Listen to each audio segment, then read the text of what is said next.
आज चाहिँ म तपाईहरुलाई Ncell WiFi को पासवर्ड कसरी चेन्ज गर्ने, नाम कसरी चेन्ज गर्ने भनेर चाहिँ तपाईहरु मार्फत जानकारी दिन गइरहेको छु। सुरुमा चाहिँ तपाईहरुले आफ्नो वाइफाई त्यो राउटरको वाइफाई कनेक्ट गर्नुपर्ने हुनेछ। हामीले चाहिँ वाइफाई अलरेडी कनेक्ट गरिसकेको छौं।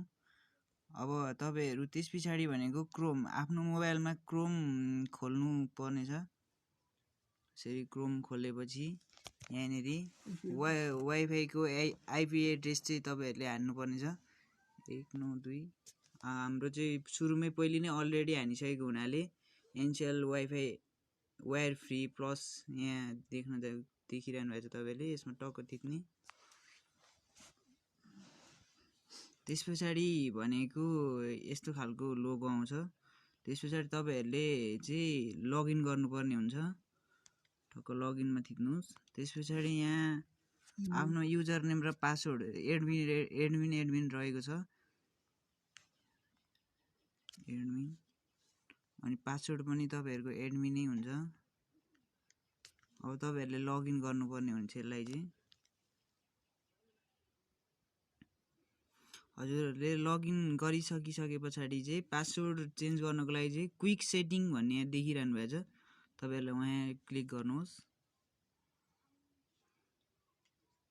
हजुरहरुले क्विक सेटिङ क्लिक गरिसकेपछि चाहिँ यहाँ नेटवर्क एसएसआईडी भनेर दिएको छ। यसमा चाहिँ तपाईहरुले यहाँनेरि चाहिँ जुनसुकै आफ्नो नाम राख्न सक्नुहुनेछ। त्यसपछि भनेको नेक्स्ट यतापटि नेक्स्ट हुन्छ नेक्स्ट गर्नुहोस्। त्यसपछि तपाईहरुले यहाँ पास फ्रिज भन्ने देख्नु भएको छ। यहाँनेरि चाहिँ पासवर्ड तपाईहरुले आफुलाई जे मन लाग्छ त्यही पासवर्ड मिलाएर राख्न सक्नुहुनेछ। हामीले यहाँ अलरेडी राखिरहेका छौं। अब हेर्नुस् यो पासवर्ड चाहिँ हामी चेन्ज अहिले हालको लागि चाहिँ हामी पासवर्ड चेन्ज गर्न गइरहेका छौं।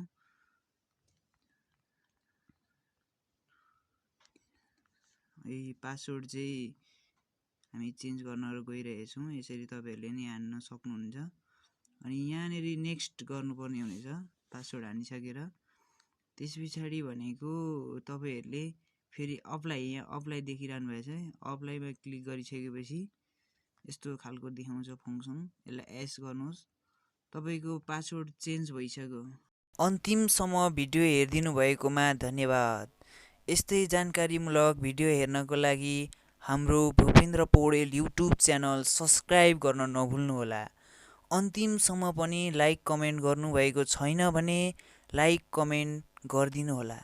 अझै यस्तै भिडियोहरू बनाउनको लागि हौसला दिनुहोला। आफ्नो साथीहरूलाई पनि जानकारी होस् भनी धेरै भन्दा धेरै यस भिडियोलाई शेयर गर्न चाहिँ नभुल्नु है। आजको यस भिडियो यही समाप्त गर्दै फेरि पुनः अर्को भिडियोमा भेटौँला। हस्त धन्यवाद।